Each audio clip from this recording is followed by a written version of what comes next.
All right, what's up everybody? Thanks for clicking this video. Thanks for tuning into our channel. My name is Simon Hill, Black American from Louisiana, coming to you live from Budapest, Hungary. And I'm here with my beautiful wife. Say hi, boo. Hi everyone, I'm Akdi and I'm from Turkey. And today we are reviewing Magazine Dreams. Yes, now this is an interesting film. Wait, I have to make a joke. Go ahead. It's more like Magazine Nightmares. So Magazine Dreams is an interesting film. It's a 2023 film, though it just came out this year. It stars Jonathan Majors and a bunch of other actors, but it's primarily a Majors film. Like, it's focused on him. It was directed by a guy named Elijah Bynum, and it was written by Elijah Bynum as well. And this, I believe, is an original film, so it's an original story. It's not based on anybody's life, and it tells the story of this, young black man in 2010s America, whose dream is to become a professional bodybuilder. Me and Akdi watched this film a few nights ago, and we have a lot of thoughts about it. But Akdi, what's your initial commentary about this film?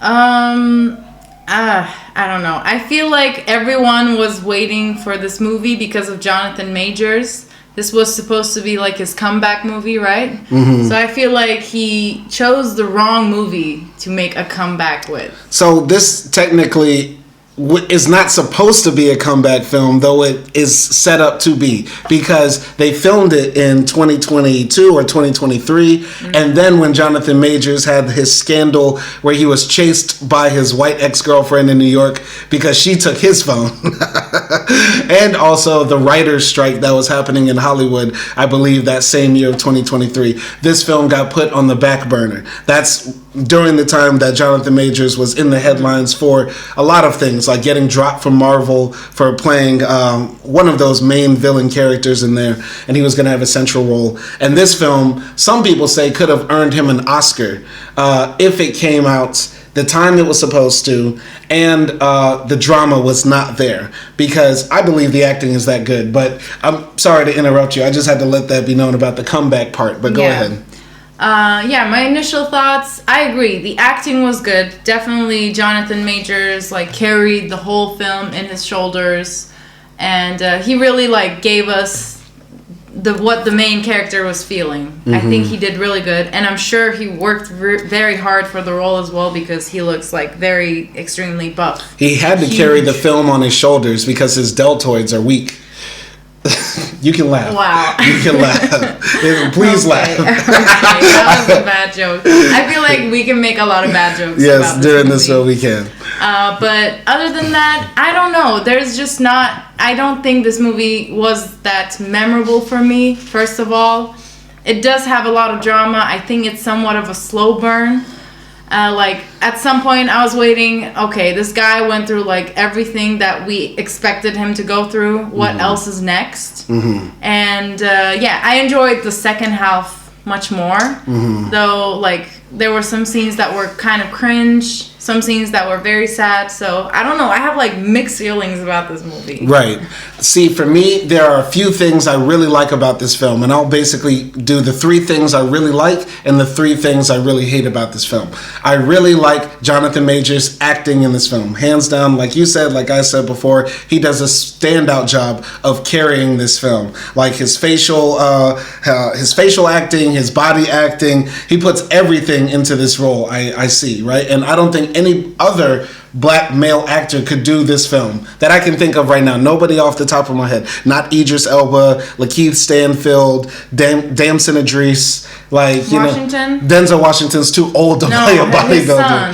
Denzel Washington, John Washington. Yeah. No, I don't think he's that ripped. Number one, Jonathan Majors looks fantastic in this film. Let's keep it a buck. He's probably the only black actor right now, other than Michael B. Jordan, with that ripped physique, who can do that. You know what I mean? But I don't know. Do you think John Washington could do it? John David Washington? Maybe. I don't know. I mean, he would have to obviously work on his body. Mm-hmm. But I think he does have skills to carry a movie like this. Mm-hmm. I don't think... What's the guy's name? Mufasa? Aaron Pierre. I don't think like Aaron Pierre could play this role because I feel like he's too pretty for the role, and also I don't know, like he's a good actor, but I don't know if he could have acted this well. That's a very good point. I mean, Aaron Pierre is like, he's too hunky, because there is something about Jonathan Majors that's a bit off. And that's why I think it works. Yeah. He's Aaron Pierre mixed with Lakeith Stanfield. You know what I mean? Like, he's physically attractive, right? But there's like something off with this dude. He's weird. Something's a bit wrong with him. You know what I'm saying? Yeah, there's like I don't know. It's like he's in the spectrum kind of vibe. Yeah. But not like in a bad way. Low level spectrum. Yeah, it's like he's in the lower levels, but also that kind of makes him smart or talented type of way, you know? Yeah. No, I think he has like that artist quirk about him. Yeah, like he really loves acting. Like I believe he started in stage plays and stuff like that. So you have to have a certain type of quirkiness about you to do that. Yeah. So like I said, Jonathan Majors acting is the first thing I like. The second thing I like about this film is the suspense throughout it. Going into this film, I was expecting it to be a tearjerker drama with a traumatic ending, right? And spoiler alert, it doesn't have that sad of an ending. It actually has a hopeful ending, but in a lot of scenes that lead up to it, you're like, oh, this is the one. This is the point where he breaks. This is where finally, shit hits the fan, for lack of better words, right? So I really like that part. And the third thing I like about this film is just generally it does have a good pacing. Even though it's a 2-hour film, I didn't feel bored at any point. There wasn't a point where I was falling asleep or this scene was going on too long. So I felt like good pacing, good acting from all characters involved, especially Jonathan Majors, and also the suspense throughout it. The things I really hate about this film. I hate that they made the main character mentally ill. So the main character's name is Killian Maddox, and he is obviously disturbed, autistic to some degree, has social awkwardness, extreme social awkwardness, can't read social cues. Anger issues, extreme anger issues, and on top of putting steroids in his ass like every 3 days and consuming 5 chicken breasts. So he has extreme anger issues, social disorders, and it's on this deep spectrum. Like, I don't know how to phrase it, Miss Psychologist. Yeah, like it's high on the spectrum. High on the spectrum. Yeah. Sorry, my wording is all wrong. So I wish this film was more about a black man who had the same dream as Killian Maddox, but is more normal, right? Like, he's able to flirt with the grocery store girl and get her number. He's able to, have deep conversations with his grandfather. He's able to actually have conflict resolution when grandpa's house doesn't get painted, stuff like that. But what do you think? Do you think the film would have been better had Killian Maddox been more sane? Honestly, I did not mind his mental illness because that is also something we have in our society, obviously.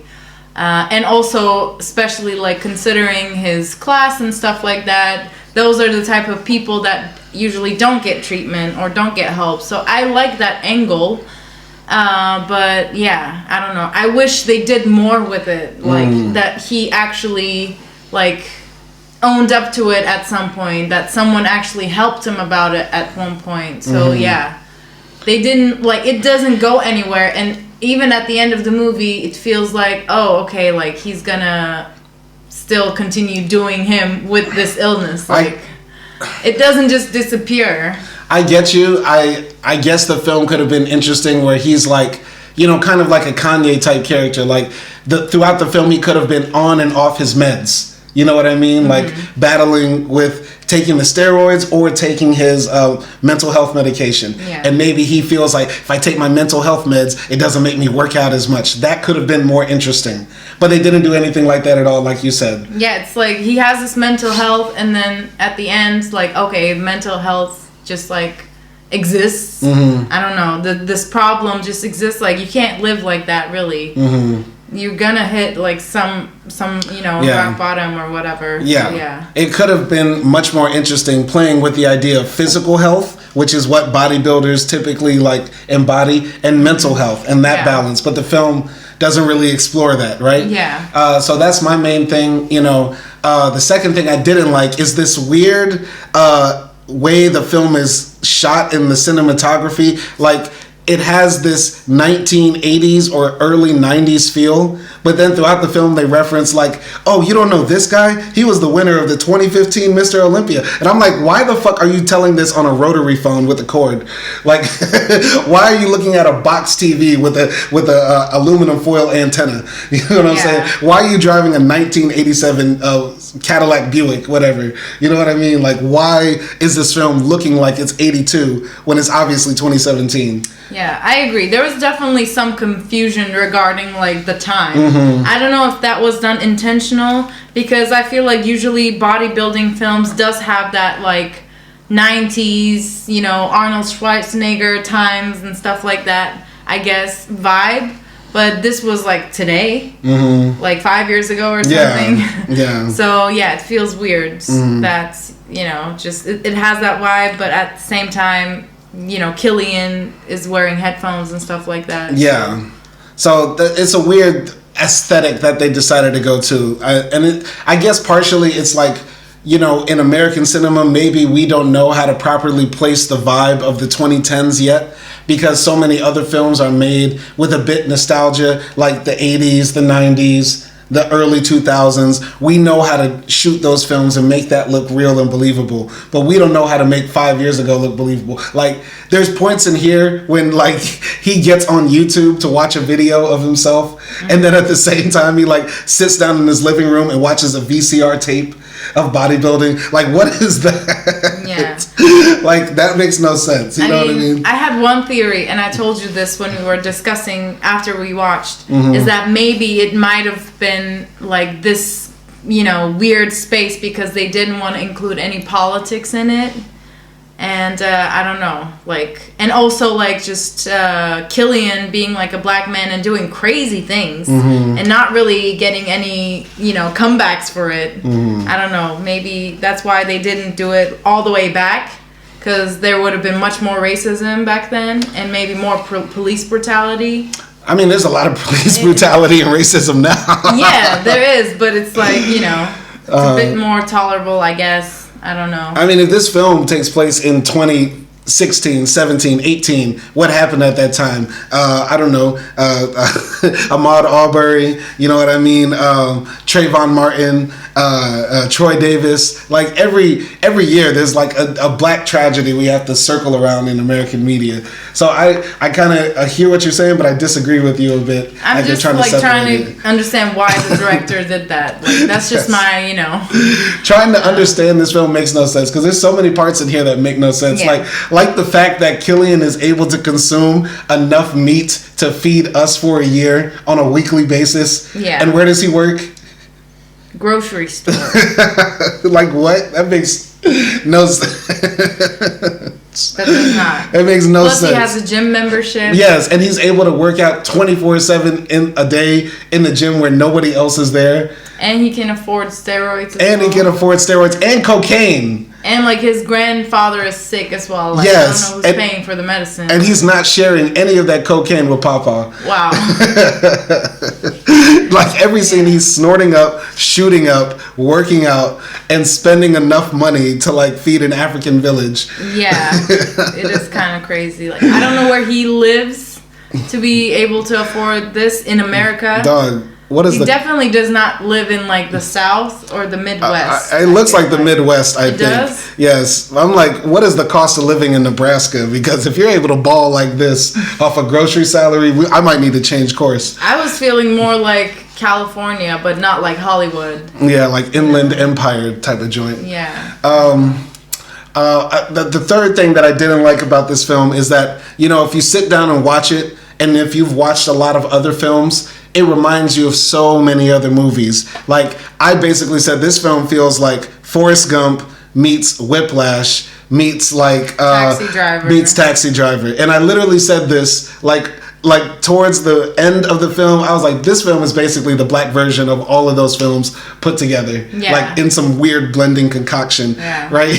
It's not even only the movies that it references. Like, there's like a, you know, the Eminem song "Stand." Yes. Like, there's a reference to that. I feel like the director just like sat down when he was writing the script, and like he said, okay, oh, you know what? Let's make this like a Stan story, and then like he just flipped the page and said like, let's turn this into a Joker or something, it's like a mixture of, you said this, a mixture of every other movie we watched. Every Edgelord movie. This is Black Edgelord movie.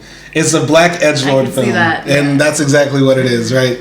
And so there's that I didn't like about that because I'm not a fan of Edgelord films in general, right? Unless they have a deeper message. Like, I don't like the Joker. I feel like it's overrated. You know how I feel about Taxi Driver. If you don't, listen to our review that we did.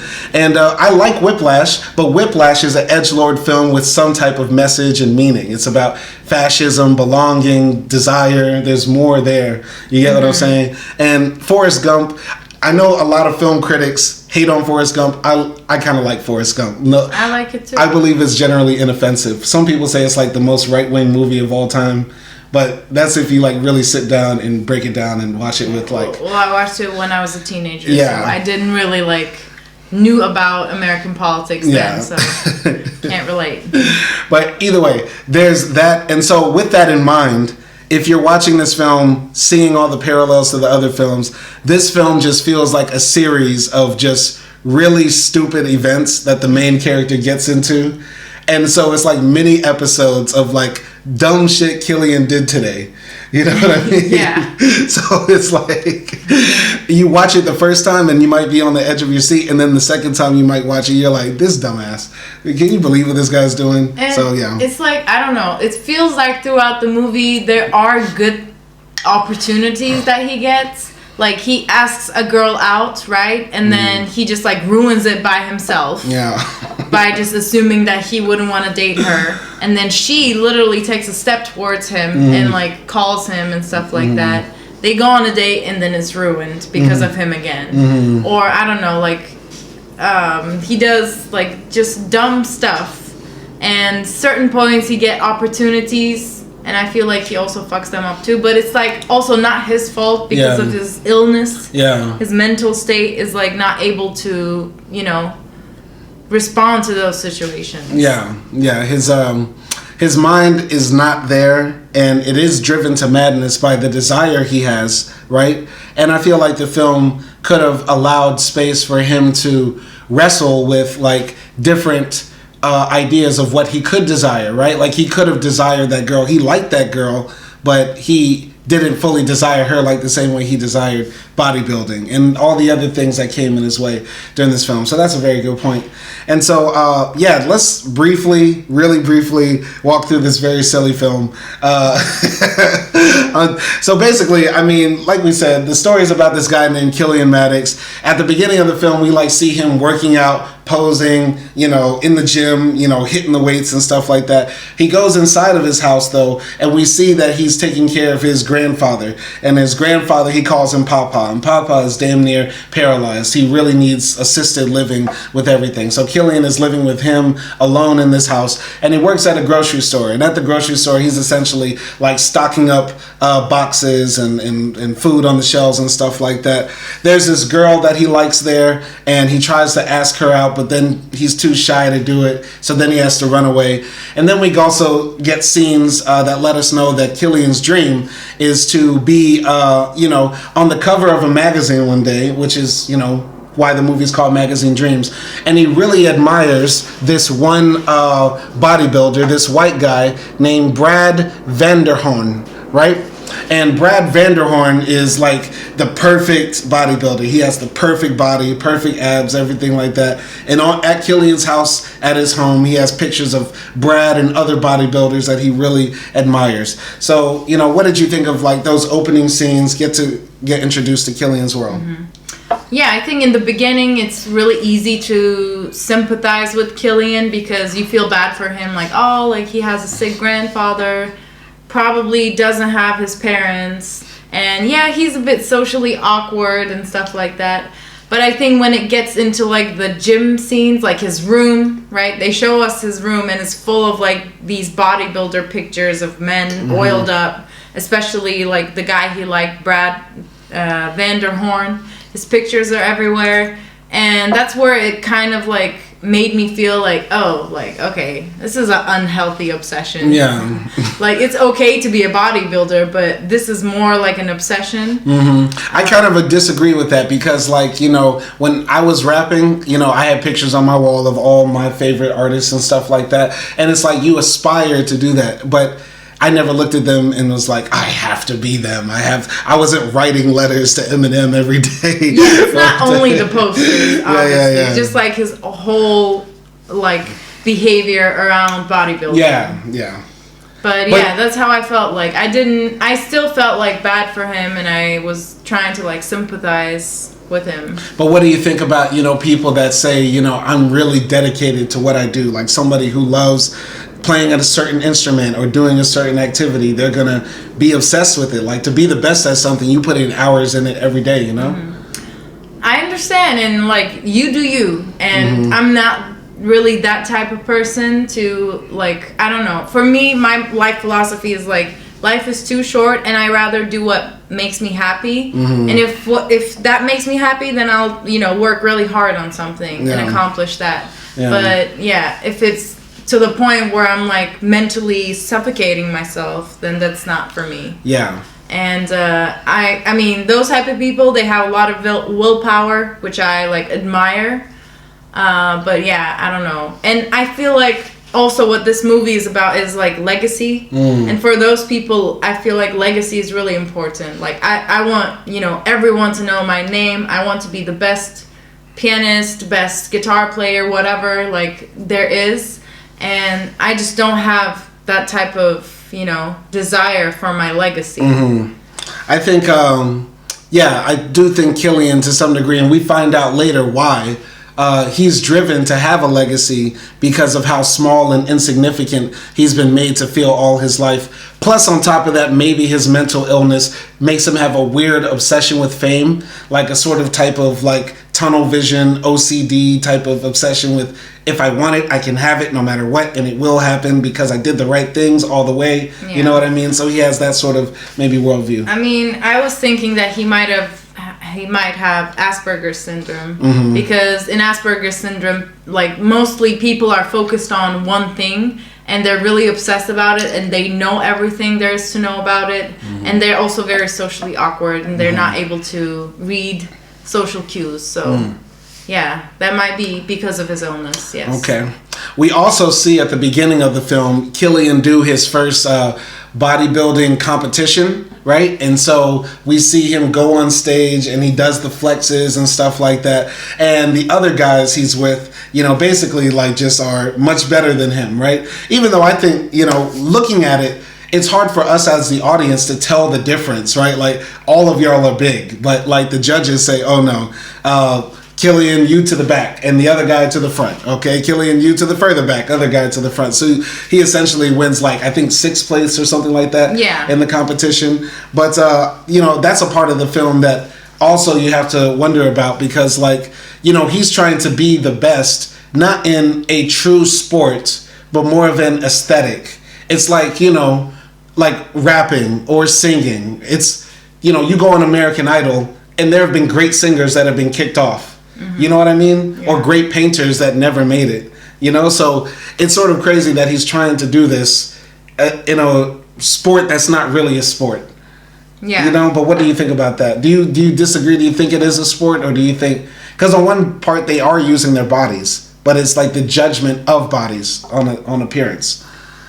I don't know. I think it's a bit unhealthy to, you know, manipulate your body that much, and unfortunately most of the bodybuilders do use steroids. So yeah, I feel like it's a bit of an unhealthy sport, honestly.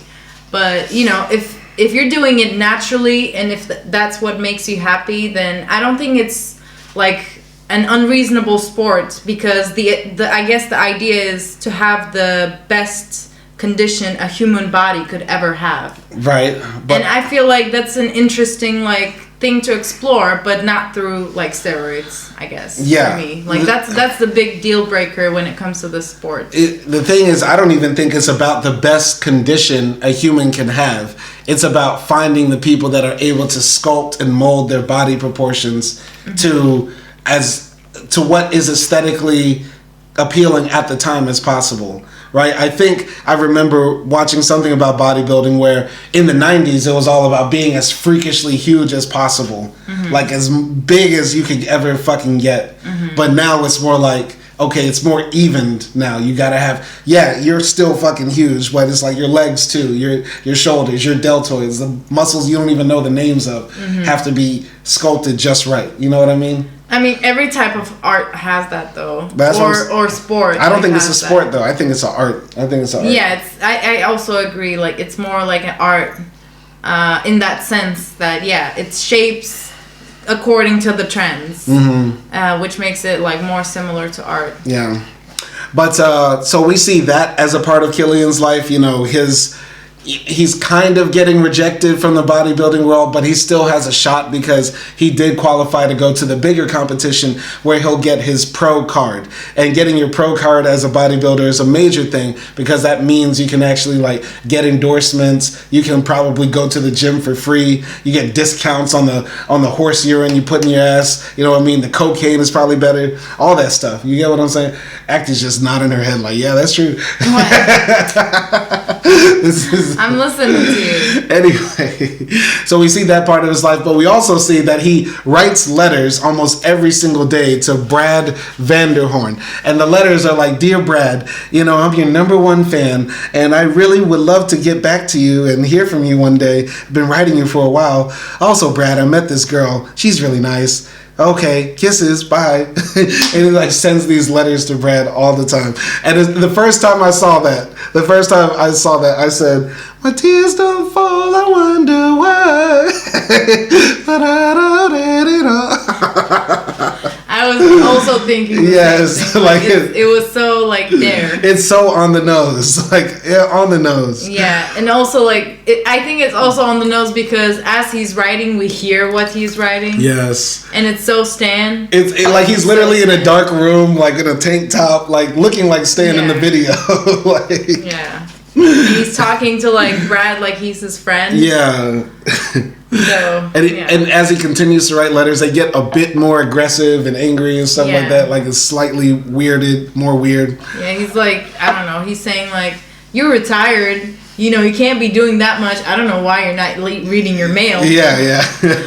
And by the way, I'm sending you my picture for progress. Yes. So, so once again, as you see, each of these events we're talking about are silly adventures of Killian. The silly Killian story. Another silly adventure Killian goes through. There's a scene where he's in his fucking garage, right? And he pulls out this like, I don't know, this fucking Nokia, fucking Samsung hard body cased camera that has like the 10-second timer that you have to twist with the little wheel at the back, and then he has to run to the front. It says, "Hi, my name is Killian Maddox, and the 3 rules of bodybuilding are speed, strength, and I forgot sex." Like he doesn't. So he keeps on doing these weird, horrible takes, and he starts sweating and throwing up in his gym as he's trying to get the right take for this YouTube video he's making for his channel. And then he posts it, and then we just see like he's getting hateful comments from everybody who just says, "We hate you, kill yourself, you suck." That was really sad. Why are you laughing? Because it's so fucking silly. Of course he's gonna get that. Of course he's gonna get that. But he's socially awkward. It takes him like 50 takes or something, and also it takes him like to Google how to be liked by people.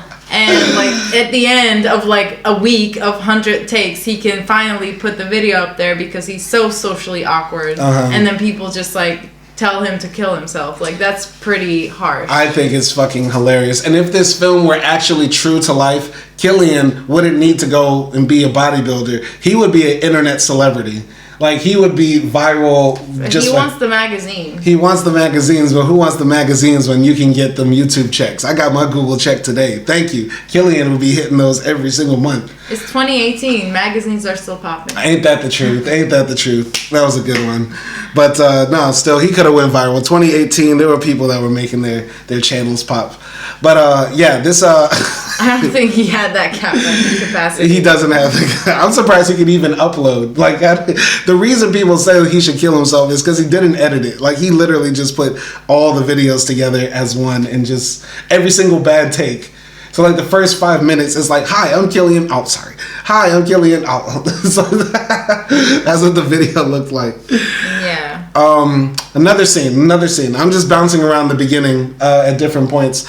You know, we get to hear an interaction between Killian and Pawpaw, and this is probably like the only meaningful interaction they have. Is like, you know, Pawpaw says, you know, this world today is so crazy. People just want to fight and have mess between each other. And Killian says, you know, I wanted to make you proud, Pawpaw. And Pawpaw says, you already made me proud, Killian. You know what I mean? And that's pretty much it for like their interactions. And I feel like that was a missed opportunity, you know, because Pawpaw is an older black man who, you know, we find out later served in Vietnam, was a soldier back in the day, and he could have had the same physique as Killian or something like it. He could have had everything, and now his body is withering away and he's about to die.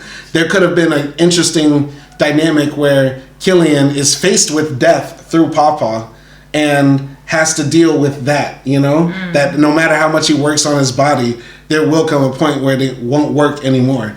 But the film never explores that, which I feel like it should. That would have been very powerful. But what did you think about those interactions? Because that's the only one with Pawpaw.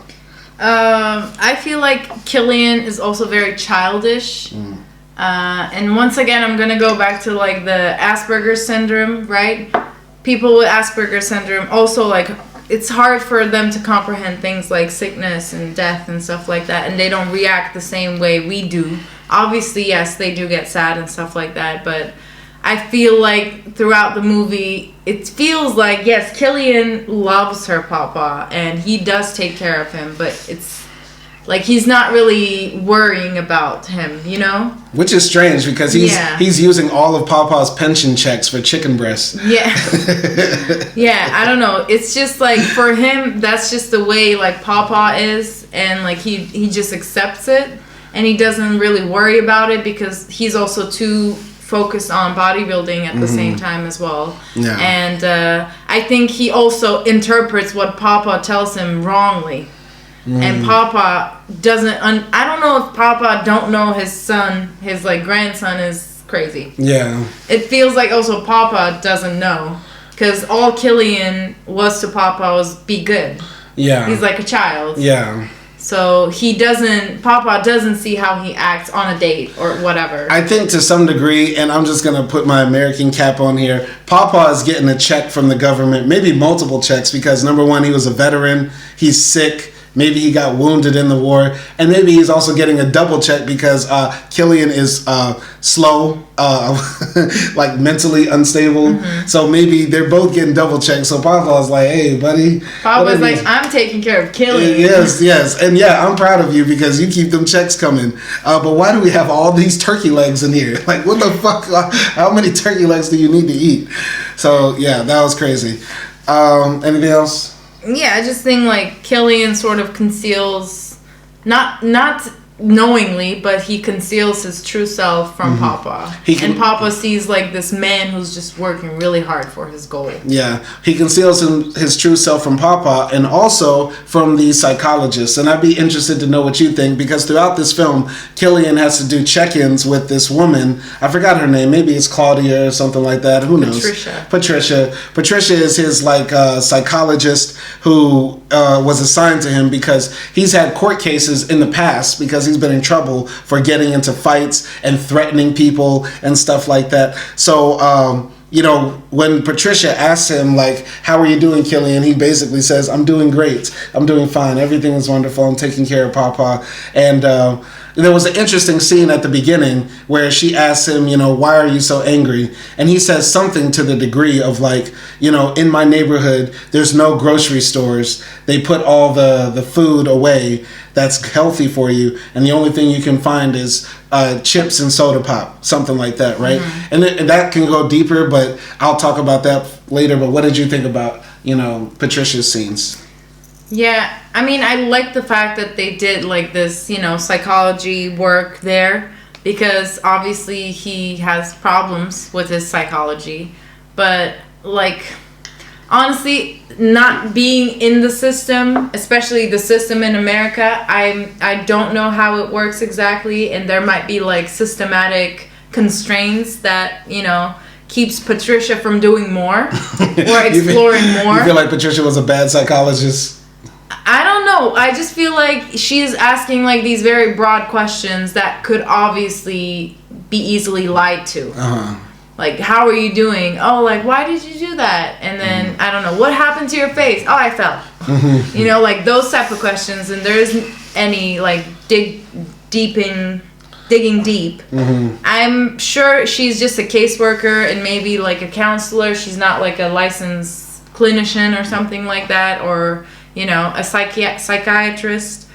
But I don't know. I felt like she could have done tests, to figure out if he's actually doing okay or if he's just lying. Because just talking to people like that, they won't tell you the truth most of the time. Especially people like Killian that are like just trying to get out of the system.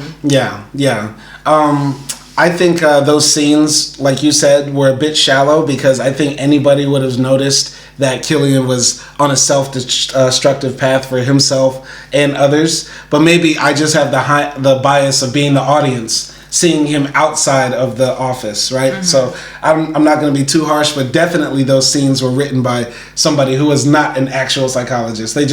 That's like somebody imagining, oh, this is what a psychologist would say. Yeah. And that's what she would do, right? But there was something else I wanted to say. That was, about Killian's little speech at the beginning about, living in like a food desert, a place where there's no grocery stores and stuff like that. Number one, it doesn't make sense. He works at a grocery store. So the film loses points for making that point. But this is another part that I kind of like about this film. There are hints to his blackness throughout this and his struggles as a black man. Though I refrain from calling this a black film. But stuff like, living in a food desert, that's something that a lot of black people in America deal with. The grocery stores are very far away and the only stores we have are like those little corner shops where you can get chips, soda, and whatever, right? So, yeah, that was interesting. That was an interesting plot spot in there. Yeah, definitely. Like, when I heard that, it made me think, like, people who are, like, in poverty, living in malnourished, like, places, government don't help them, and they're not offered any opportunities to be healthier. So what happens? Like, most of them don't have enough nutrition. Most of them might become obese because of it, and then also on top of it won't have the resources to like go back from that. So that's what it made me think, and I like that they had that addition, but everything was just like one time said or one time thing. Yeah, and there definitely wasn't any deeper delve into it. Definitely, because it's like, okay, that was explored or that was said, and that's just a hint to it. Yeah. But the film isn't all about his blackness because the film is an Edgelord's film. And Edgelord's film don't care about anything other than the one man whose struggle is against the world. That's the basis of all Edgelord films. It's not about social issues. It's not about looking at systems or structures. It's one man against the world. Joker, Taxi Driver, fucking Magazine Dreams. Yeah. Yeah, I feel like Killian is not intentionally an Edgelord. He's an Edgelord by default because of his mental illness. Okay. But this is an Edgelord film. Even if the character isn't an Edgelord, like a Travis from Taxi Driver, he is in the film is made to be as such. Right? Which is scary. Kanye would love this film. He's busy with other things. Unfortunately. And no discussion on that. No. Anyway, so at the beginning of the film, one of the interesting scenes that leads to the tension for a lot of what happens later in the story is that Killian calls up this painting company that came to his house to paint his papa's house. But Papa said, hey, they didn't finish the job. Can you call them back? And the guy said, hey, we don't want to do it. We already laid the paint down. So why don't you just, get somebody else or pay us more, right? And Killian said, count to 10, count to 9, count to 8. And the guy on the phone was like, what the fuck are you doing, bro? And then Killian just snaps and he says, I'm going to bash your fucking head in and drink your brain from your skull. It was the guy says, fuck off. So then Killian gets into his car listening to Anthrax bursts into the windows with his bare hands and starts smashing everything around like the Incredible Hulk, gets back into his car and starts swerving around in the streets because he's so full of rage and endorphins and adrenaline and horse urine that he has a heart attack on the road and crashes into a car. And then for the rest of the film, like, his heart attacks become a constant thing. Like, in this film, this is the film of a nigga who can't die. I really wanted the police to shoot him at least one time in this film. Because how do you survive 5 heart attacks, fucking getting beat up by the motherfucking police and shit, and you still don't die? It was crazy. But what did you think of, Killian the Hulk? Oh my god, yeah. Maybe this would be the part where, like, if Killian was normal, he could have, like, called up his friends, and all of his friends are also big dudes. They could have showed up in the paint store and fucked them up, and we would have enjoyed it as the audience. Yeah. But yeah, obviously, it's, I don't know, like, after he crashed the whole, like, store, I was expecting, when are they gonna kill this guy? Because he cannot get away with Yes, this. he gets away with so much in this film. Yeah, and it came much later. Yes. So yeah, and when he was in the hospital, he has the heart attack. The doctor says, basically, you're killing yourself. Stop putting steroids up your ass. And he offers like a surgery because his kidney's like about to explode. It's the size of a grapefruit. And then Killian says, bodybuilders can't have scars. Yeah.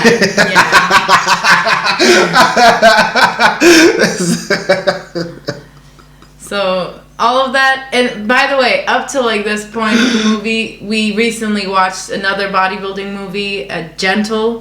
It was a Hungarian movie, definitely better than this. I would say. No.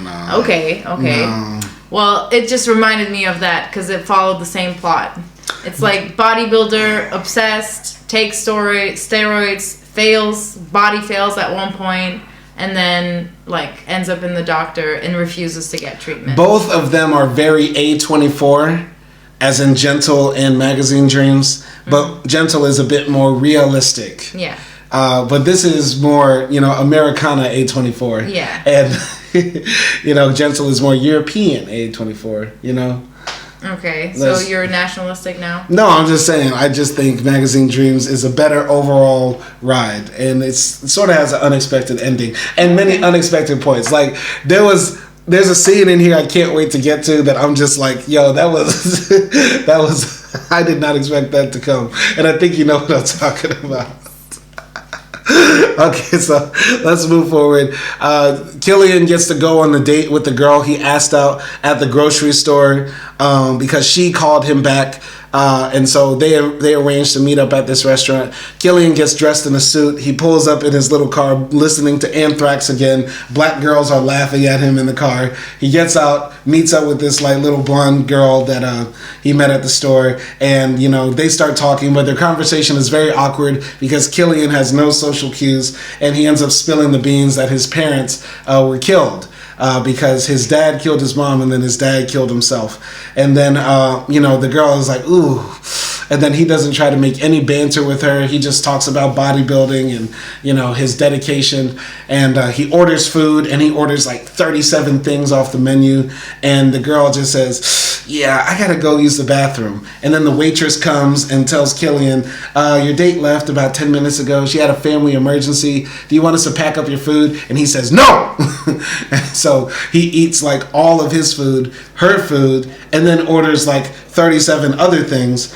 And the things he orders are like, cheeseburgers and French fries and cheesecake and a bunch of other stuff like that. And he sort of binge eats right there in his sadness alone. What did you think about that scene? Yeah, definitely not able to date. Though I felt bad because I was kind of rooting for them. I was like, okay, like, she seems sweet. And he seems very interested and stuff like that. But that was also the first time we had a glimpse into like what his childhood was like. Mm-hmm.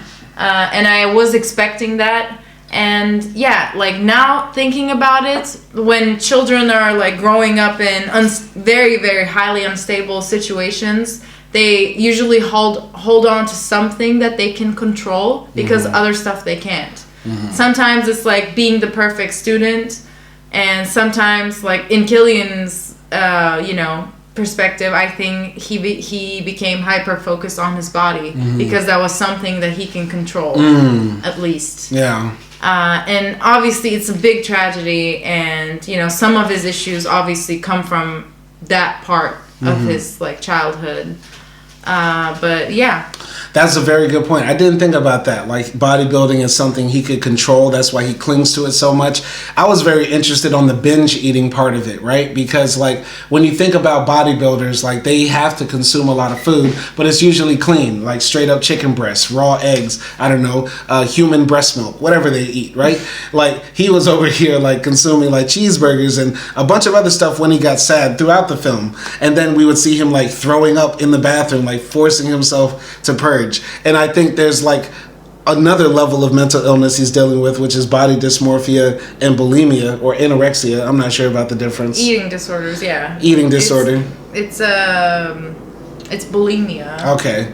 So he has bulimia, binge eating and then purging. Yeah. So yeah, I think, a lot of bodybuilders probably do that and deal with that. You have to have some level of body dysmorphia and some eating disorder to consume that many calories and be a perfectionist about your body. So I thought that was interesting. Yeah, and it's also emotional eating because he started to eat because the date like left him. Yeah, it went bad.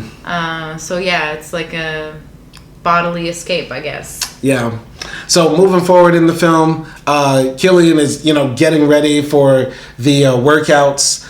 Getting ready for the big day when he gets to go pro so he's preparing for that competition where he's going to finally get his pro card and stuff like that, right? So he's working out all the time. He goes jogging one day, after I believe the date happens, and he's followed by the police. The police put their sirens on, but they are about to like track him down, but then they just see, oh, this is just a big dummy running.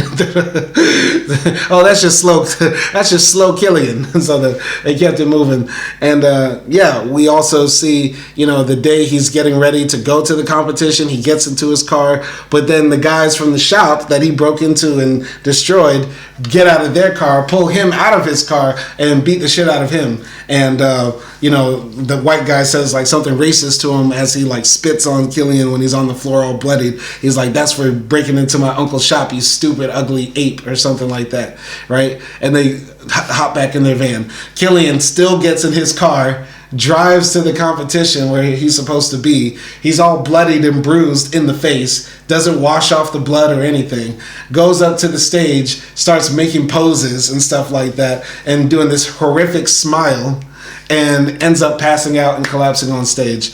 And he wakes up in the hospital. What did you think about any of those scenes? Obviously, like, I was sad for Killian, even though he's a crazy person running around the city doing like weird shit. I did want him to like win and be able to go to the competition because he was working hard. Obviously, like, also I have to say about like his gym behavior, he's like the worst gym member ever to be around because he's constantly like shouting and spitting and like just doing crazy things. And I felt really bad. Fighting scene, I would say there was a tension in the fighting scene, and I liked it because for one moment they made it seem like Killian might like beat their asses. Yeah. But then like they came at him with a stick, like a metal rod or something.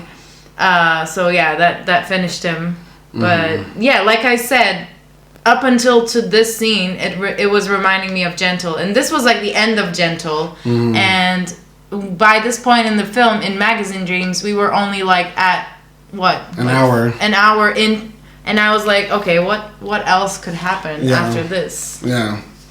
I thought it was interesting, how he was posing on the stage with his bloodied face and basically his eye about to pop out of his socket and everything, and he's still trying to smile and pose and stuff like that. And I felt a little bit like, the film is trying to be a little criticism of bodybuilding. You know what I mean? Like how at the end of The Substance, the girl turns into the grotesque monster on stage. Like, this is the monster that you created. Somebody who went to the extreme to be as perfect as you want him to be. And this is what you get, right? You know what I mean? So it felt a little bit like the film was trying to send that message. I didn't get that. You didn't see that? I felt like it was Killian's fault. No, I get it was his fault because he's obsessed with this. But I'm saying, like, if we look at it in a structural view, the bodybuilding world creates these men who are willing to do whatever to make it there. You know what I mean? Yeah, of course. I mean, I think that's in the back of everyone's head. Mm-hmm. Yeah, but I don't think like that scene didn't necessarily make me think of that. Well, it just made me think of that. I also thought it was interesting how he woke up in the tub in his own house, and Papa wasn't like, "Hey, are you okay, man?" Papa don't give a fuck.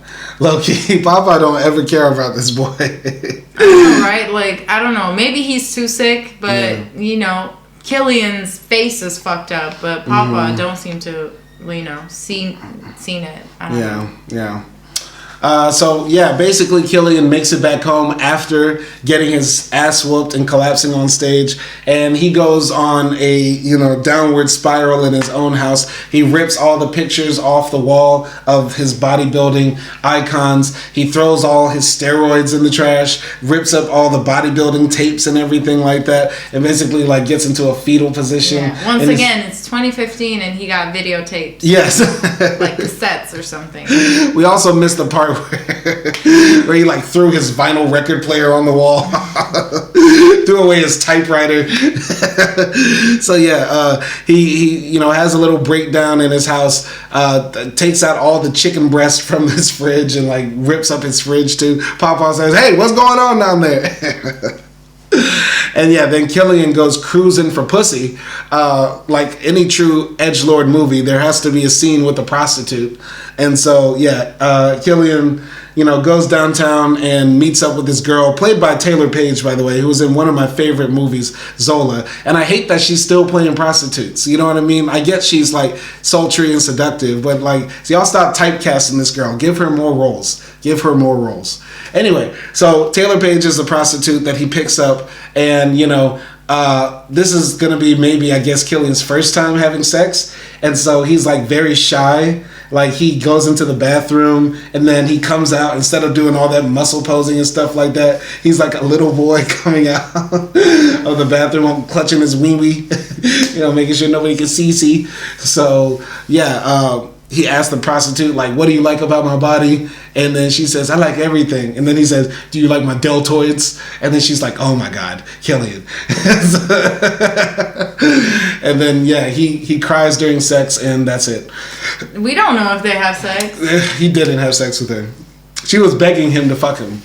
Yeah, he did not. So, any comments on any of those scenes? Yeah, I think you can guess Killian is a virgin. Yeah. I don't... At this point, I was also contemplating, which will be, I guess, more important later, but that maybe he might be asexual or gay. Because I'm like, okay, because of like just growing up in a, very straight traditional environment, maybe through his grandfather and stuff, he just assumed that he would be into women. But maybe he's just trying to be into women or something like that, that's what I was thinking a bit. Very interesting. I didn't think about that. I do think he was attracted to the prostitute. I just think he doesn't know social interactions. I do think he's heterosexual in this film. I just think that maybe he doesn't know how to interact as well, right? Like if you meet some autistic people, they're attracted to women. They get horny around women or whatever, right? Mm-hmm. But they don't know how to woo a woman, flirt with a woman, talk to a girl. You know what I'm saying? There was this scene when he was pulling up for the date, and every time he's in his car, he's like listening to this hardcore death metal, right? And he was in his car, and people could hear it from outside, and there were like two, I guess, prostitutes outside laughing at him, smoking a cigarette. Those are two black girls just hanging out minding their own business. I thought like Taylor Page was one of those girls. No. Okay, that's how I interpreted it. No, why would she be in that scene then also later? Because it's like the same neighborhood. Okay, but there could be millions, a lot of different people in the city. Well, I didn't pay that much attention, but that's how I like sort of did it in my head. Okay. I don't know. I would have to go back and check if that was really them and stuff like that. And I did not do that. All right. Interesting. Moving forward, basically, Killian is going downhill. He gets fired from his job because he like takes his bloody tongue out and puts it between his fingers and like licks it at an old lady, and he's like freaking out other people at work because he's coming in with a bad attitude. Plus he hasn't been coming in on time. He threatens his boss, says, "Watch how you speak to me," and then stomps out of his office and stuff like that. He then goes to a restaurant where he's like having breakfast, and then look who we see back there. It's the same white guy that beat him up with the crowbar and called him an ape, sitting down and having breakfast with his family. So then Killian approaches the guy and starts insulting him and says, "Hey man, you remember me?" He says, "Oh shit, come on bro, no, I don't want any problems." So then Killian starts like insulting this man in front of his family, and the tension is really high. I have to like express that scene is so good because like we know Killian has the capacity to break this man in half if he wanted to. But instead what he does is like tells the man's son, "Don't drink Coca-Cola, it'll make you fat." And then Killian goes and drinks it, and he walks away from the man, and he keeps on harassing him and like throwing bacon at him across the restaurant. And the guy's like, "Hey, leave me alone, pal." And then Killian runs over there and says, "Oh, what, you scared, huh, bitch?" And then Killian goes off, has a mental breakdown. He starts ranting and yelling, 6'4", 230-pound black man, unarmed, in your establishment, raising hell. Call the police. I don't give a fuck. And so the man escapes with his family, and Killian doesn't do anything. He goes outside, starts smashing his head into a car window, and gets tackled by the police and beat up. And then he starts having a heart attack again. And all the consequences of that is he has to sit down and talk to Patricia, the psychiatrist. He does all of that, and all you get is 1 hour with Patricia. I love prison abolition. This is a universe where Angela Davis got her way and prisons are abolished. Yeah. But anyway, what do you think of those scenes? Definitely, like you said, high tension. And I really like that scene because I think it shows different parts of Killian's personality. First of all, I think I really like that he got some type of revenge from the guys who beat him. And firstly, he was just angry at the guy because they were the reason he passed out on the show, right? And then also he, at the end, like went down into the more systematic reasons of why like he's angry and why like this guy should die probably, and that was like just him being black in this society, and afterwards when he got out and he starts to like smash his head on his car, so he's having like a complete breakdown. And then when the police come and they like put him down, I think that scene also reminded me like George Floyd, and he starts having like a spasm. He's having a health condition at that point, and he tells it to the police. He says like I'm on medication or something. And then he basically like passes out, and police like put pepper spray on him and stuff like that. So that was like more of like a, I guess, social messaging as well, but also about Killian's anger issues, but also like just him reacting to injustices. I like that scene for like what you said.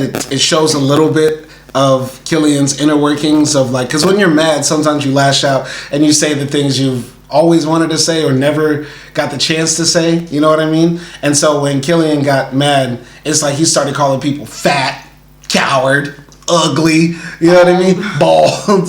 So there's a little bit of like superiority complex within him because he's like, look at my physique, look at my body, you know what I mean? Like he feels better than people. But at the same time, he also is deeply insecure with himself. And that scene is sort of like when he started lashing out and stuff like that. You know what I'm saying?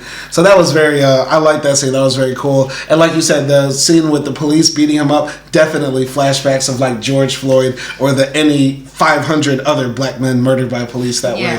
So there's hints of his blackness within this film, but then there's other parts where it's like, yeah, this is not black at all. Because what happens next is like after he talks to Patricia, and Patricia says, Killian, you've been a bad boy, and he says, but I'm doing just fine. And she says, okay. So after that, he leaves Patricia's office, which is in a Walmart. Because he goes, this movie is so... It's like an auto dealership. I don't know. Office. Like, America's architecture makes no sense. You leave your psychologist's office and end up in the Walmart auto parking lot.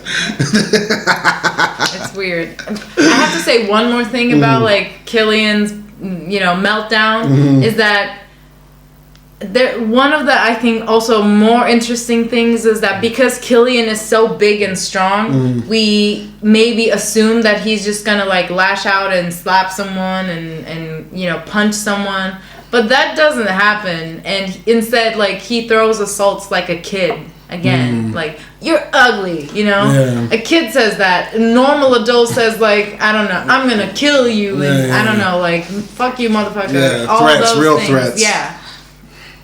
So yeah, he's not doing actually any of that, and I feel like that's also what creates the tension as well. No, I agree. I think that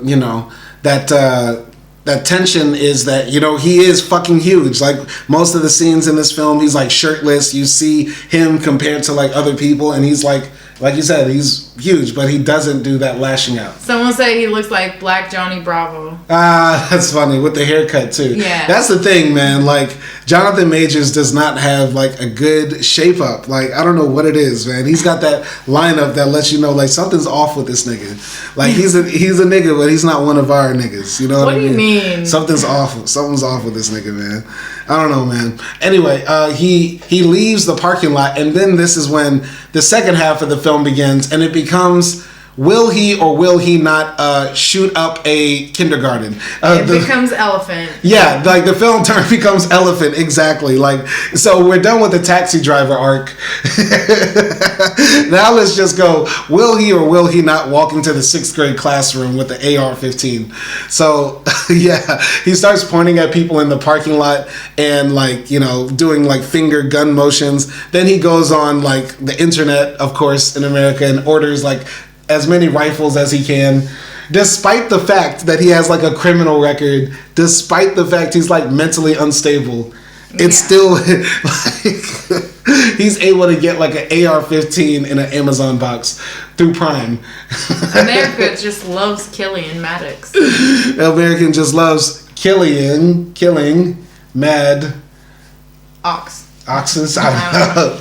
Killian Maddox. I don't know. That's part of it, right? But yeah, so yeah, he starts, building the guns in his garage, and there's these intense scenes where he's like pointing them at his reflection in the mirror, very similar to Taxi Driver and stuff like that, or also in Elephant too. And he's also completely like giving up his like healthy eating and stuff like that. Bodybuilding, so all of that is like gone. Now he's consuming like 2 boxes of Captain Crunch a day. Yeah. Just like, just going ham. So, he's like, he's just basically planning on like shooting up somewhere, something. And like, there's a scene where he goes to a nightclub with like a big ass gun in his back of his pants, and he gets a drink and he starts dancing with people, and you think, okay, this is the scene where he's just going to start spraying people, but instead he goes to the shooting range the next day and just starts letting off steam that way, right? And there are several other scenes up to that where he continues to like think about shooting people and things like that. But while he's eating breakfast one day, he gets a call from his hero. He gets a call from Brad Vanderhorn. And Brad Vanderhorn calls and he says, "Hey, Killian, I heard, you're my number 1 fan. I want you to know I'm going to be in town and I have a shoot. You want to come by?" And Killian's like, okay. And so Killian goes to the shoot, and Brad is standing there like white, ripped Jesus. And so, Brad is like posing, and Killian is just like shy in the corner. And then Killian walks up to Brad and says, "You're amazing. You look better than in your pictures. Wow." And Brad says like, "Hey, you want to touch my abs?" And Killian's like, "Yeah, can I?" And he like fingers his abs, and he's like, wow, they're even better than I thought they would be. They're perfect. What did you think about any of those scenes? Because we're gonna wait. But what did you think about Killian about to shoot up the place, and then also like meeting Brad? Yeah, I was definitely expecting Killian to like kill one group of people. Mm-hmm. So yeah, that was very tense. Like just him having a gun was very tense. Him going like full on taxi driver Travis was scary. I think maybe that's why I also like the second half of the movie, because it's just all tension mostly. And I didn't want it to be that. Like I didn't want him to do that just because I didn't want the movie to go to that direction. Because it would have been just like kind of a waste for me if it went. Because it's a wasted life. Because if he does kill somebody, it's like you wasted all your talent. Like, we kind of like to see an underdog story. Yeah. Like, and then I don't know. I thought like Brad Vanderhorn calling him and stuff like that. I thought, okay, maybe this might bring him back to like his goals. Because, and it's also kind of weird, like we talked about it in the beginning, like he's obsessed with bodybuilding and stuff like that, and he does unhealthy things, but now that he doesn't have bodybuilding, he's even worse. So we want him to get back to bodybuilding. Please put steroids up your butt again. Yes, don't shoot up the school. Yeah. Please, yes. So yeah, you saw the Brad thing coming, and what did you think was gonna happen? Like, did you expect that Brad was gonna like turn Killian's life around, like take him under his wing, be his mentor, like help him, become the best? Did you think that Killian was gonna fuck it up? Because for me, I thought everything up to this point is Killian fucking it up to some degree. Like the silly adventures of how Killian slipped on a banana peel and ended up like killing his dreams. So I thought that was gonna happen. What did you think? Honestly, I didn't expect like that sort of fairy tale ending where, he would meet Brad and then he would go back to bodybuilding. But I thought maybe he would meet Brad and Brad wouldn't be what he expected. Maybe he would be fake or something like that, and that he would sort of like want to get back for himself and not like for Brad, if that makes sense. I don't know. Like he would do it for the right reasons, but get back on track because he would understand that this magazine dreams is not really a dream, that it's all a facade. Okay, all right. So I thought Brad was gonna Killian was gonna fuck up his relationship with Brad. You thought Killian was gonna realize, Brad is fake and I can be better than him, or maybe I don't even want these dreams anymore, something like that. How did you react when Brad said, hey, you're my number one fan, right? Then the next scene we see like Killian bent over getting his back blown out, cheeks clapping. Stop. How did you feel? I felt used and abused. That was one of the funniest.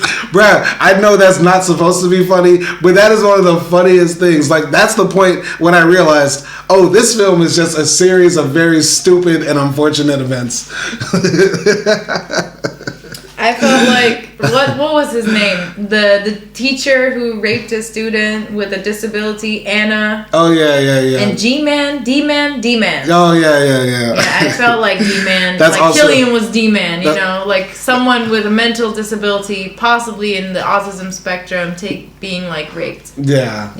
By a bodybuilder. Yeah. And he's strong too. And then we started making jokes about like, you said like, what if... I don't even want to say it. Say it. Like, I just said, like, imagine meeting your idol and then he or she rapes you. Like, I imagine, like, I meet Beyonce and then, like, she rapes me. Like, what the fuck? That's so bad. Like, and then you said, like, I meet Lil Wayne. Lil Wayne, hey, you my number one fan, Simon. And I'm like, huh? Wait, what? Next scene, clap. Lil Wayne just tear my ass up. That's just such a terrorizing thing. That is a terrorizing thing. It's so bad. That's very bad. That was very bad, but it was also a very good turn. That's one of the highlights of this film, like, because that's so unexpected. Like, number one, like how it just happens so quick, like you get caught up, but it makes sense in the film too. Yeah. It's not like something that's so out of the ordinary, right? Because this guy's a celebrity, right? And a lot of celebrities take advantage of groupies. Yeah. But there are also homosexual celebrities, bisexual celebrities, in the closet celebrities who would do the same thing to men. So it makes sense, but it's just so out of the ordinary. But I love how this film, once again, like breaks down some of the stereotypes we associate with bodybuilders, right? Like these guys, you know, who are supposed to be peak masculine, you know, can also be gay and might be considered a bit feminine because they're over here worried about their body weight and purging after they eat a cheeseburger. You get what I'm saying? Yeah. I mean, honestly, bodybuilding men always felt a bit feminine to me.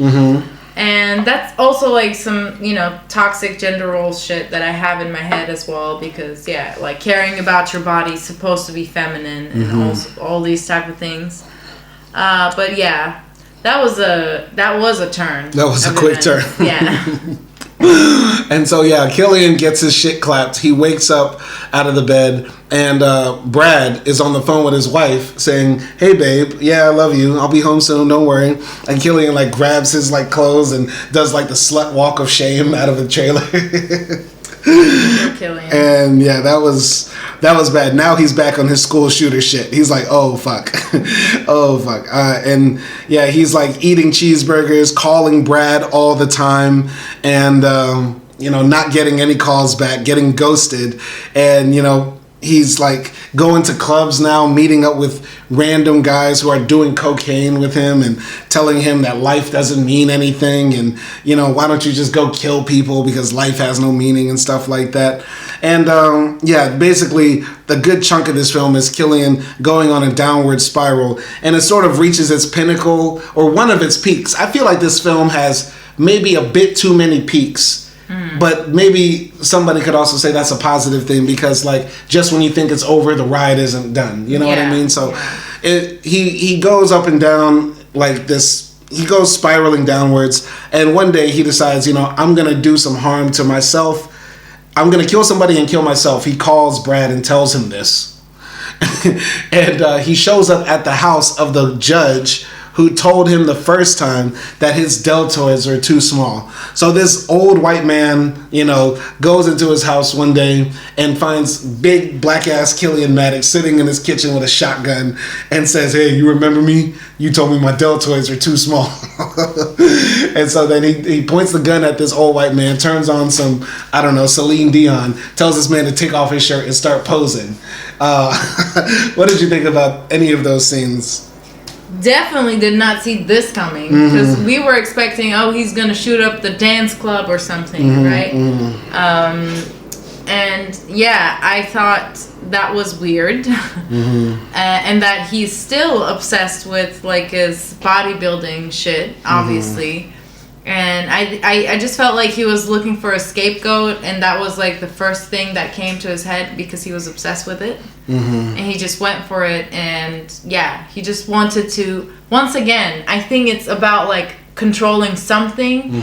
Before it was his body he could control, and then after that he couldn't control his body anymore as well. So what did he do? He got a gun, and then that scene he's trying to control someone, not necessarily to kill them or harm them. He just wants some type of control. Yeah, he definitely wants control. He also, I really felt like in this scene, he wanted to let people know the pain that he felt. You know what I mean? Like, what does it mean to be judged? And I really kind of like this scene. It's not my favorite scene. It's my second favorite, I would say. Yeah. And I always find it like interesting, because in every bodybuilder movie or scene that we've ever saw, it's always those like old men with like the worst bodies ever. Like thin old men who are judging. Yeah. And I'm like, why aren't like, you know, the actual bodybuilders judging the bodybuilders? You know, because that's what usually happens. If you go to like, I don't know, X Factor, it's producers and directors and famous people who've done this judge you. they're singers, right? People that know the business. Yeah. Right? And so, I think, I don't know, I would just assume maybe the people that that put together these organizations, right? They're mostly probably, gym owners or investors in the muscle industry, right? Because these competitions and stuff like that, they're not sponsored by any sort of true governmental agency. It's just a bunch of rich people coming there to get the biggest guys they can to promote their products, to promote their whey protein, their wristbands, their new weights and stuff like that. So that's the whole reason. So I would assume this guy is probably just chosen because he was like the homie of the rich guy who owns the gym. If not, he owns the gym himself. You get what I'm saying? I mean, but what the fuck do they know about bodybuilding? What does the owner of the Dallas Cowboys know about football other than it makes money? You get what I'm saying? In Turkey, I'm sure all the people that own football clubs have never really stepped on the pitch a day in their life. I don't know. It's probably the same thing. Nobody who actually played the game owns a team. I guess. And few of the referees actually were players. Right? That's how it is with most sports.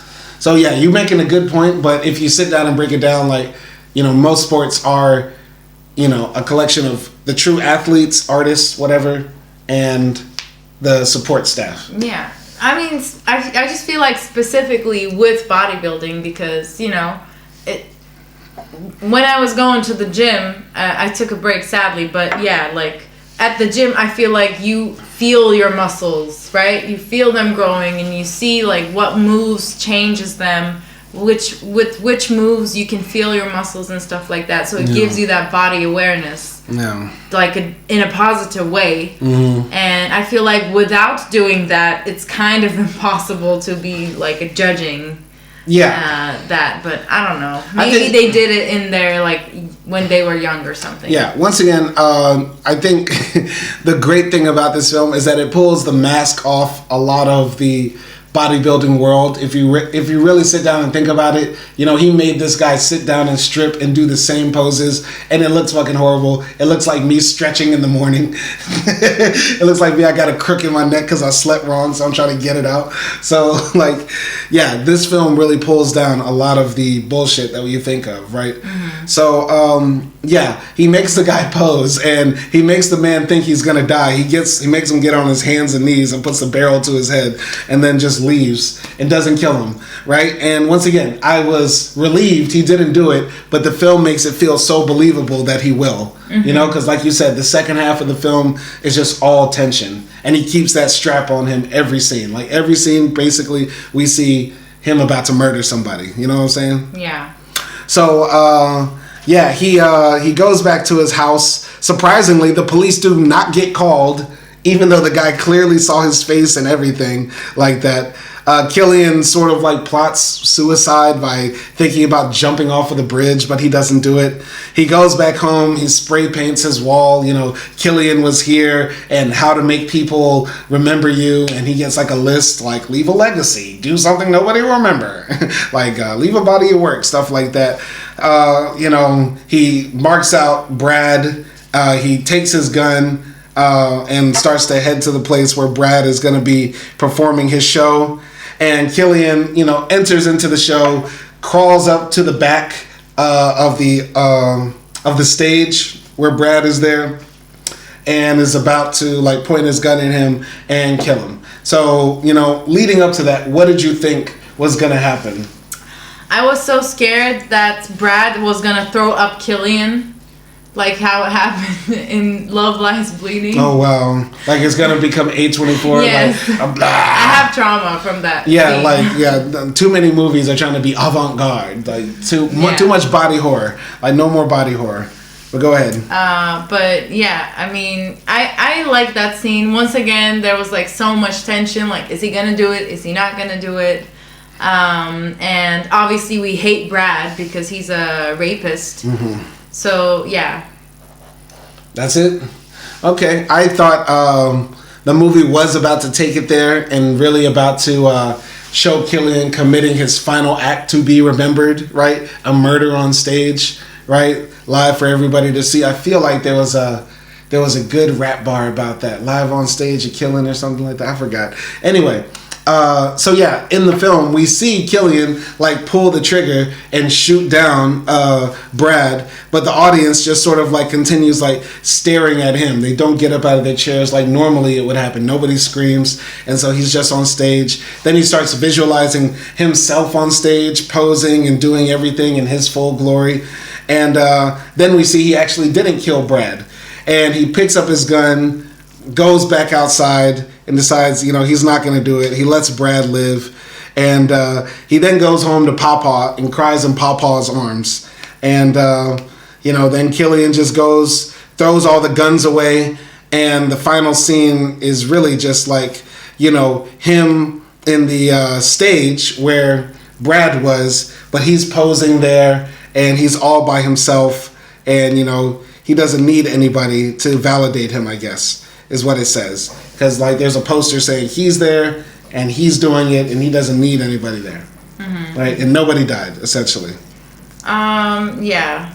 I mean, about the last scene, once again, I was expecting him to shoot Brad, but also he's, like, having these flashbacks of his family. Mm-hmm. And we see, like, maybe... I don't know if we can say it, but like his dad and his mom is arguing, and then his mom is trying to protect him at some point. Then he sees his grandfather's face. So it feels like he's having like, how people say your life flashes before your eyes, mm-hmm. Right before you die. And it feels like that type of moment, that Killian is just contemplating his whole life. Mm-hmm. So yeah, I wish there was more input into like just his early childhood, and if they were gonna actually do a throwback, then they should have done a good throwback, like mm-hmm. not like, oh, here's the mom, it's flashing lights, and then that's it, and we mm-hmm. don't get anything out of it, basically. I see. So I really, really hated that just like brief show of parents where we don't get anything. Yeah. I didn't like that part. But I like the part where, he didn't kill him. That was like happy, I guess, sort of happy ending. And when he finally like he reunites with his grandfather at the house and he starts crying and stuff. I just remembered the conversation they also had with his grandfather where his grandfather said like, that's what life's about. Like you fall and you get up. That's all what life is. And I just feel like that just, that part was, sort of completed. This is the last time, or, in his life currently, Killian will fall. This is like the deepest he has fallen, and he's gonna get back mm-hmm. up, and he's getting back up because at least he has like his grandfather. He still has love for bodybuilding, mm-hmm. I guess. So yeah, it was like him getting up one last time for me. That's what it meant. I think, when we spoke about that, when we first watched this film, you brought up this very good point. Like, Killian sees that he knocked Brad down, but when he shoots Brad down, he realizes, like, how can I stand up if I shoot Brad down? Like, I won't be able to stand on stage in my glory if I shoot down Brad. You know mm-hmm. what I'm saying? And I kind of like how the ending is sort of like, it's not black pain, and a lot of films like this end up with, black man dead, black man in jail, you know what I mean? Life destroyed, you know what I mean? But in true edgelord fashion, the man that goes against the world, even if the world doesn't understand him, is eventually vindicated and set free. So this film is sort of, it's not a black film, it's a full white film in the sense that black men like Jonathan Majors are able to be fully white. If that makes sense. You get what I'm saying? Yeah. Because like in The Joker, in Taxi Driver, in any other edgelord film that you could think of, the white guy ends up getting away with all the horrible shit he did. Yeah. And so, this feels like this is as close as we're getting to like ending white supremacy and racism on screen because Jonathan Majors basically could threaten a white man, you know what I mean? Like do horrible stuff, almost shoot up a school, get arrested multiple times, and still, you know, have his house, his car, his life, his freedom. So, hey, I'll take that in the Trump era. I'll take that. I'll take that 40 times over. So yeah, no, it wasn't a bad ending. Yeah, it was good. It's kind of hopeful, and I really like the idea of like, you know, putting, you know, things behind you. But I didn't like how in the end Killian is still stupid as fuck because he like flushes his steroids down the toilet by literally putting the steroid cases, like the hard plastic glass cases, in the toilet. As if he could flush them. What a dumbass. Yeah. And also we see his own poster in his wall this time. Like he's not idolizing and obsessing over someone, but he's just like, he's his biggest hero. Yeah. And it reminded me so much of Kanye. It's like if you are your biggest fan, who's gonna be your biggest fan? You know, like that sort of thing. Yeah, Kanye had a giant portrait of himself on the wall. Yeah, I mean, I think it's better for Killian to have his own poster. Yeah, it wasn't bad for him, but it was just giving that vibe. I like that idea. Like that was probably one of the most touching scenes. Like, and that's a very good message to have. Like, don't idolize anybody else but yourself when it comes to what you want to do. You know what I mean? Like, you can look for people for inspiration, but don't make anybody else your hero because they will always let you down, or even worse, they'll rape you.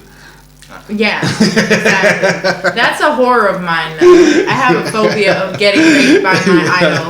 Like, bro, I don't know what you would call that. Oh my god! Like, what if Nas just has a thing for sucking big black cock? Like if you ask me from now on, from this point on, hey, do you want to meet your idol? No. I just want her to be in my head the way she is or he is. Poster on my wall. My tears don't fall, no wonder why. So we ended up speaking about this entire movie. Listen, I give this a solid 6.5. Even though there's a lot that we broke down in this film and you could discuss more about it, I feel like in general the things that annoyed me really annoyed me. Like the weird timing, the fact that Killian was mentally unstable. This movie could have been much better had they done more with his mental instability or got rid of it altogether.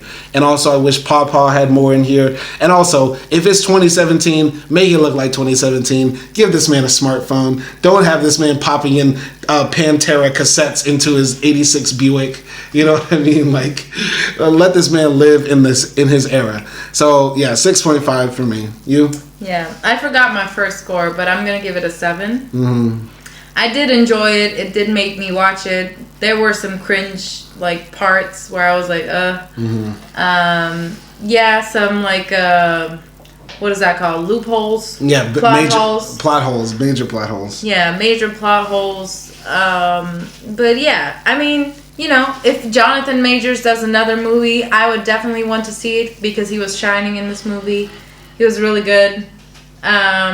Like I said, I think he's a really good actor. I don't know if this was the perfect movie for his comeback, but like you said, it wasn't planned to be his comeback. But yeah, I enjoyed it overall. I don't know if I would recommend it to anybody that I know.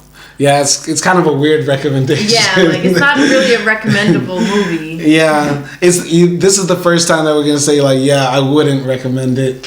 Even though if you do watch it, if somebody asked me, hey, have you seen it? Should I watch it? I would say yeah.